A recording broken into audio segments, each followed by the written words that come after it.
আর স্বাগত।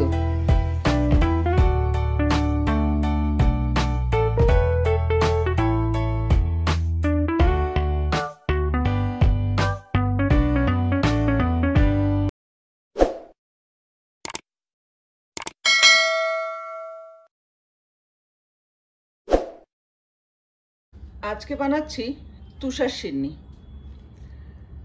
তুষার সিন্নির বিষয়টা একটু পরে বলছি, আগে জিনিসগুলো দেখিয়ে দিচ্ছি। এখানে রয়েছে 1 কাপ চিনি, 1 মুঠো কিশমিশ। ছোট দানার কিশমিশ দিলে ভালো হয়, কিন্তু আমার কাছে এটাই রয়েছে। আর 2 দানা সবুজ এলাচ, আর 2 টুকরো দারুচিনি, 2 কাপ ময়দা, 3 কাপ জল। জলের পরিমাণটা একটু দেখে দিতে হবে, সেটা হয়তো কম বেশি হতে পারে, রান্নার সময় সেটা বুঝে দিতে হবে।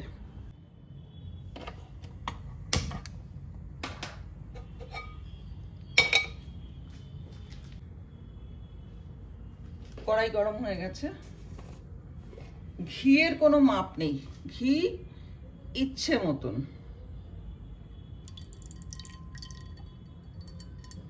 হ্যাঁ, কিন্তু অতটাও দেব না আর কি।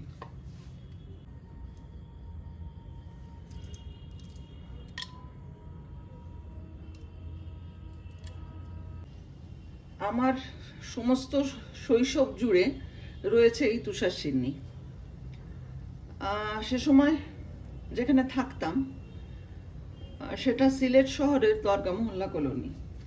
তো সেই কলোনি থেকে বেরিয়ে শাহজালাল সাহেবের দরগা অবধি যেতে রাস্তার দুধারে সারি সারি দোকান থাকতো।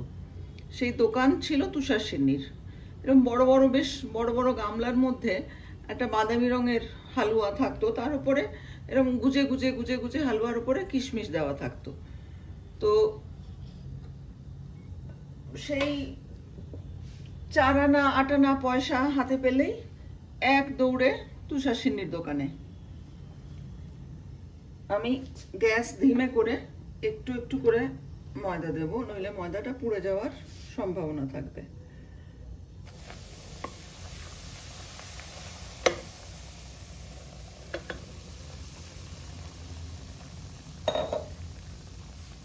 তো সেই তুষার সিন্নি মানে তার যে কি স্বাদ ছিল সে আমি আমার এখন ঠিক অতটা মনেও নেই, কিন্তু সেই তুষার সিন্নি বলতে ছোটবেলায় পাগল ছিলাম। কথায় কথায় দৌড়ে দোকানে, আর এমনিতেও দরগায় যাওয়ার নাম করে, মাজারে যাওয়ার নাম করে দৌড়ে চলে যেতাম তুষার সিন্নি খাওয়ার জন্য। আর শুনেছি মসজিদেও নাকি নামাজের পরে শুক্রবার দিনে তুষার সিন্নি বিলি করা হতো। এটা আর কোথাও আমি দেখিনি, কখনো কাউকে বানাতেও দেখিনি, শুনিনি। কিন্তু ওই দোকানে যেটা পাওয়া যেত সেগুলো ওরা তেল দিয়ে বানাতেন। তেল চপচপে একটা হালুয়া কাগজের ঠোঙায় করে দিতেন সেই তুষার সিন্নি। আমি নামটাও ভুলে গেছিলাম, আমার শুধু ময়দার হালুয়াটাই মনে ছিল। আমাদের স্কুলে বাংলা আপা, রুবিনা আপা, কি ছিল স্কুলে সেটা আমার মনে নেই, কি কারণে কোনো একটা রান্নাবান্নার আয়োজন হয়েছিল। তো সেখানে চাঁদা তুলে স্কুলের আপারা সবাই রান্নাবান্না করেছিলেন। সেখানে রুবিনা আপা বানিয়েছিলেন তুষার সিন্নি। সেটা আমার চোখে দেখা কি করে বানানো হয়। আর এছাড়া এই দোকানে যেসব তুষার সিন্নি বানানো হয় সেগুলো ওরা কিভাবে বানাতেন সেটা একটা রহস্য। কারণ সবসময় দেখা যায় গামলা ভর্তি হালুয়া। তো সেই রুবিনা আপা কড়াইয়ে স্টোভ নিয়ে বসে কড়াইয়ের মধ্যে ঘি গরম করে তাতে ময়দা দিয়ে ময়দাকে ভেজে বাদামি করে তারপরে সেই হালুয়া বানিয়েছিলেন। সেটা আমার দেখা। তারপরে আরো একজন, তিনিও আমার স্কুলেরই টিচার, তার কাছে আমি সেলাই শিখতে যেতাম। তো যেদিন স্কুলে সেলাইয়ের পরীক্ষা ছিল সেদিনকে আমি ওই একখানা রুমাল শেষ করে উঠতে পারিনি। তো যিনি টিচার ছিলেন আঙ্গুরি আপা বললেন চলো বাড়ি চলো। তো আঙ্গুরি আপা তার বাড়ি নিয়ে গেলেন। সেখানে বিকেলবেলা আমাকে বললেন খেয়ে দিয়ে ঘুমাও, তারপরে বিকেলে উঠে পরীক্ষা দিবি। তো আমি খেয়ে দিয়ে ঘুমাবো কি, তার বাড়িতে খুব সুন্দর বাগান ছিল, প্রচুর গাছপালা ছিল। সেটা ছিল লোহার পাড়া নামে একটা জায়গায়। তো সেখানে সেই বাগান টাগান দেখে তারপরে যাই হোক, আঙ্গুরি আপা যখন বিকেলে ঘুম থেকে উঠে আবার সেলাই হাতে ধরিয়ে দিলেন আর তিনি নিজে বানালেন তখন তুষার সিন্নি। তো আমার নিজের ইন্টারেস্ট ওই সেলাইয়ের পরীক্ষা দেওয়ার থেকে তুষার সিন্নি বানানোতে বেশি ছিল। তো সেই তুষার সিন্নি পরে আর কখনো খাওয়া হয়নি, মানে দোকানের তুষার সিন্নি কখনো আর খাওয়া হয়নি। এক দুবার নিজে বানিয়েছি, কিন্তু সেটা মানে বলার মতো কিছু নয়। এটাকে অবিরাম নেড়ে যেতে হবে যতক্ষণ পর্যন্ত একদম বাদামি না হয়ে যাচ্ছে। থামলেই পুড়ে যাবে। ময়দা আর ঘি ভাজার এক অপূর্ব সুন্দর গন্ধ বেরিয়েছে। সে যদি আপনারা নিজেরা কখনো বানান তাহলে সেই গন্ধটা পাবেন।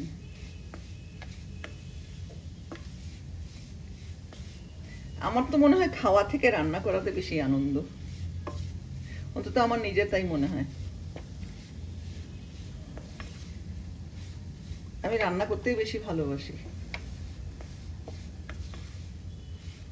সে কোনো ছোটবেলার স্মৃতি থেকে তুলে আনা কোনো রান্না, বা কোথাও দেখলাম কিছু একটা, বা কোথাও খেলাম কিছু একটা, সেটাকে খুঁজে খুঁজে কি করে রান্না করা হয়, কারা করেন, কোথায় হয়। এই ময়দা ঘিয়ে ভাজতে আম্মাকেও দেখেছি।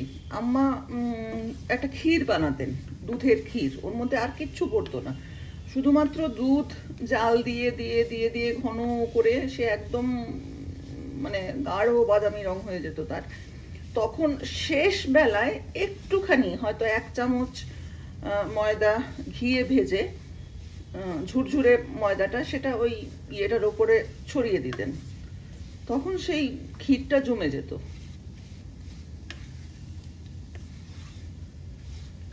আর সে যে কি অপূর্ব জিনিস হতো, সে যারা শুধু দুধের ক্ষীর বানান বা খান, খেয়েছেন তারা জানেন।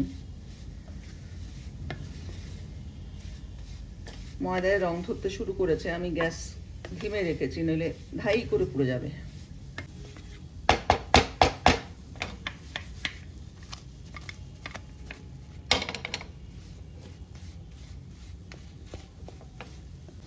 ময়দাটা এতখানি ভাজার উদ্দেশ্য হলো যে রংটা আসবে ওটাই হালুয়ার রং, ওতে আর কোনো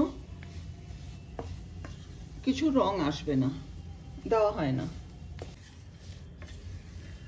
বেশ একটা মাখা সন্দেশ দেখতে হয়েছে, কিন্তু বাবা এ মাখা সন্দেশ নয়, এ হচ্ছে তুষার সিন্নি। এবারে এতে যাবে পানি, আস্তে আস্তে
চিনি,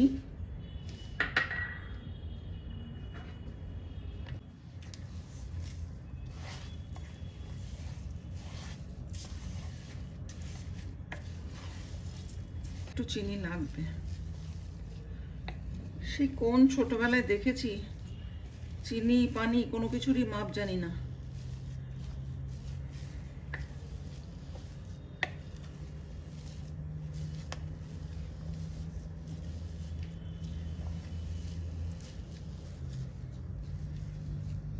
আমি এতে আরেকটু চিনি দেবো।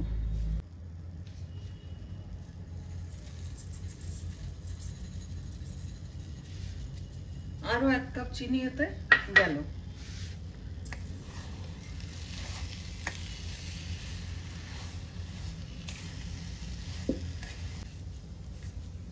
মোটা দানার চিনি গলতে একটু সময় লাগবে।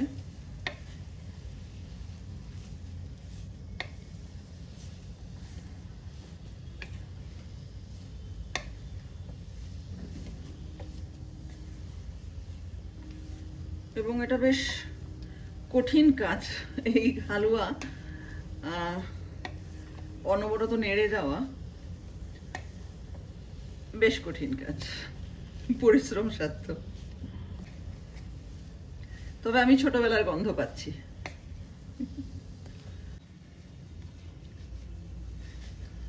ওরা যেটা করতেন, এই হালুয়াটাকে ভিজে হাতে এরকম সমান করে দিতেন, আর তার উপরে এরকম কিশমিশ গেথে গেথে দিতেন উপর থেকে। তো আমি ভাবছি সেটাই করব।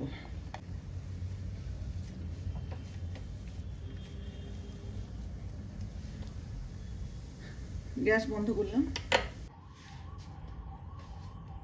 এটা আমি প্লেটে তুলে তারপরে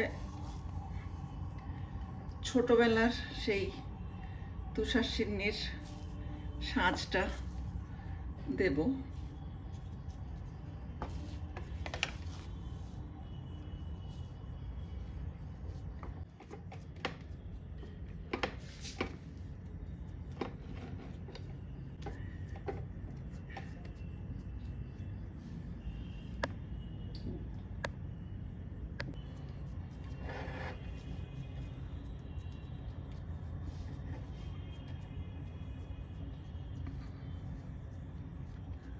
ওদের হালুয়ায় সে আঙুলের ছাপগুলো থাকতো।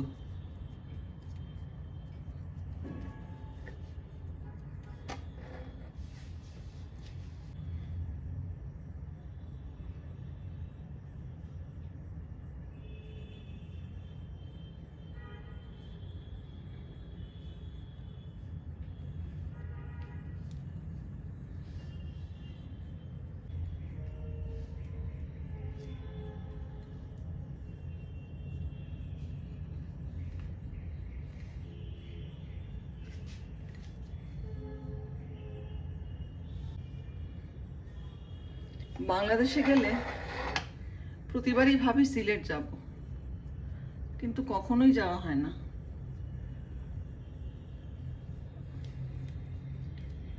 একবার মনে হয় শুধু তুষার সিন্নি খাওয়ার জন্যই সিলেট যাই।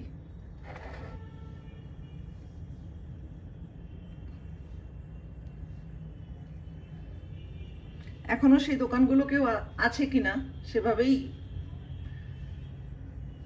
এই তুষার সিন্নি বিক্রি হয় কিনা এটা কেউ যদি জানেন আমাকে প্লিজ বলবেন। সিলেটের বাসিন্দা কেউ যদি দেখেন এটা।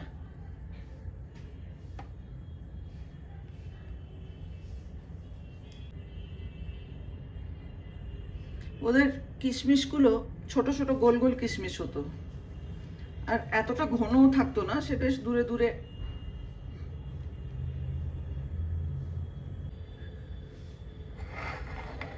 আমার তুষার সিন্নি।